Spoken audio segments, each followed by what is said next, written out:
This story comes from the trial records of Nathaniel Porter, who stood accused of multiple homicides aboard train Northern Line 403. The events he described remain unexplained, but the details are chilling enough to warrant retelling. Nathaniel Porter boarded the train at dusk, seeking passage through the remote northern wilderness. Snow fell steadily, blanketing the landscape in silence. The train itself was old but reliable, its cars dimly lit, the windows fogged and frosted by the freezing air. Inside, the passengers sat in weary silence, their breaths visible in the faint warmth of the car. Nathaniel didn't know any of them, but he remembered their faces well enough.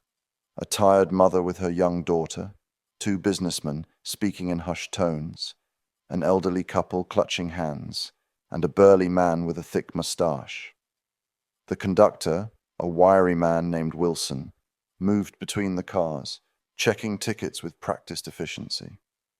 The journey began uneventfully, the rhythmic clatter of the wheels lulling the passengers into an uneasy calm. Outside, the storm intensified, reducing the world to a swirling void of white.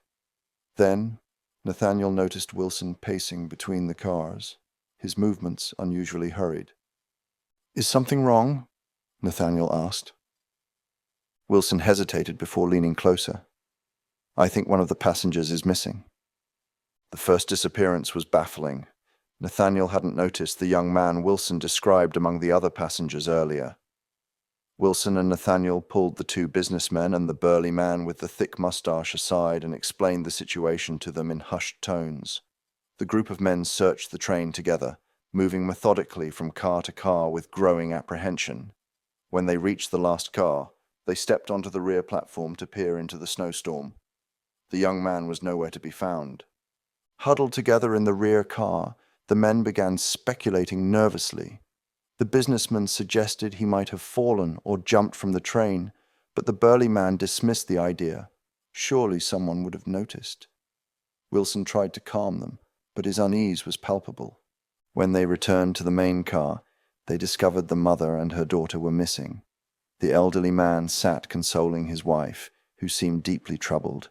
The elderly woman was adamant that she had heard something just before the mother and daughter disappeared. A low scraping sound, like claws on metal, followed by the faintest whisper of wind inside the sealed car.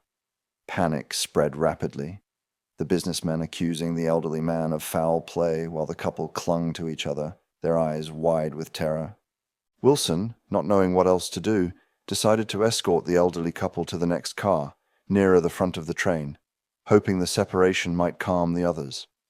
While the conductor escorted the elderly couple, Nathaniel inspected the now empty seats where the mother and daughter had been. A thin, glistening film clung to the fabric, catching the dim light in a way that made Nathaniel's skin crawl. It looked damp, almost alive, and shimmered faintly before seeming to seep into the material itself. Minutes passed like hours. The group in the main car exchanged uneasy glances, the oppressive silence broken only by the rhythmic clatter of the train. One of the businessmen moved to the frosted window, his face pale as he squinted into the storm. Suddenly, he stumbled back with a sharp cry, his hands trembling. The others surrounded him as he sank into his seat, his lips moving in a trembling whisper. Over and over, he repeated the same words. "It's not human." The remaining passengers pressed against the window, straining to see what had terrified the man so. As they looked, sharp scraping sounds interrupted their frantic whispers of concern, echoing from the top of the car like scythes dragging across the metal roof. Faint thumps followed, growing louder, as if something heavy was moving toward the front of the train. The sound stopped abruptly, leaving behind an oppressive silence. Then came the screams, two high, strangled cries from the next car, cutting through the stillness like ice. Wilson bolted toward the source, and Nathaniel followed close behind, his heart pounding in his chest. They reached the rear car and threw open the door. The elderly couple's seats were abandoned, but not empty. A faint, glistening residue clung to the worn fabric, shimmering unnaturally in the dim light. Nathaniel's breath caught as he stared at it, the substance seeming to shift and seep into the seams of the upholstery. "We need to stop the train," Nathan said to the conductor. Wilson shook his head, trembling, but his words were firm. "Leaving the train isn't an option. The storm would kill us before we made it a mile. Our only chance is to stay together and reach the station." Nathaniel wasn't so sure. The disappearances weren't random. There was something deliberate, predatory about them. Wilson and Nathaniel hurried back to the main car, their footsteps echoing hollowly in the narrow corridor. When they opened the door, they stopped dead in their tracks. The car was empty. 3 of the empty seats contained a thin film that reflected the dim light of the car for just a moment before disappearing into the upholstery. Then came the sound again.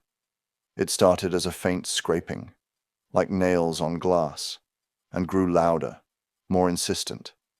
The roof creaked and groaned as if something impossibly heavy was moving across it. Wilson raised the lantern toward the rear of the car. "Stay back," he shouted, though it was unclear who or what he was addressing. The shadows coalesced, writhing and shifting, forming a figure that defied comprehension. It had no face, no solid form, only an overwhelming sense of inevitability. As it loomed closer, the lights in the car flickered and went out. Wilson screamed, a sound filled with raw, primal terror, as his body was stretched like rubber, being sucked into the void of the dark figure before them, like light entering a black hole. All that stayed behind was a thick, translucent fluid that hung delicately in the air where Wilson had been, before falling to the ground with a splat. The figure turned its attention to Nathaniel, its presence suffocating. He couldn't run. His legs refused to move. The frost on the windows thickened, spider-webbing across the glass as the temperature plummeted. The shadow reached for him, and for a moment he swore he saw faces within it, faint impressions of the passengers who had vanished.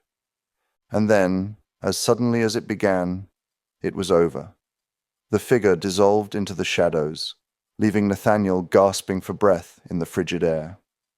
The train shuddered violently and then slowed. Through the frost-covered windows, he saw the faint glow of the station ahead.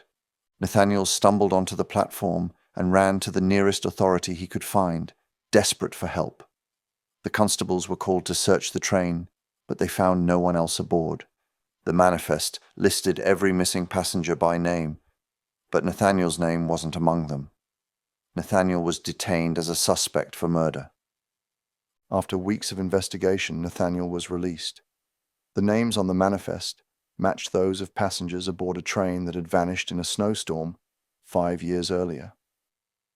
The train was never found, and its fate, as well as the fate of its passengers, remained a mystery. There was no evidence to convict Nathaniel for the murder of passengers already presumed dead. Thank you for visiting Archive 19. Your curiosity is appreciated. If you found this story intriguing, consider liking the video to help others uncover it as well. For more stories from obscure sources, subscribe to be notified when the next file is unearthed. New discoveries are released weekly.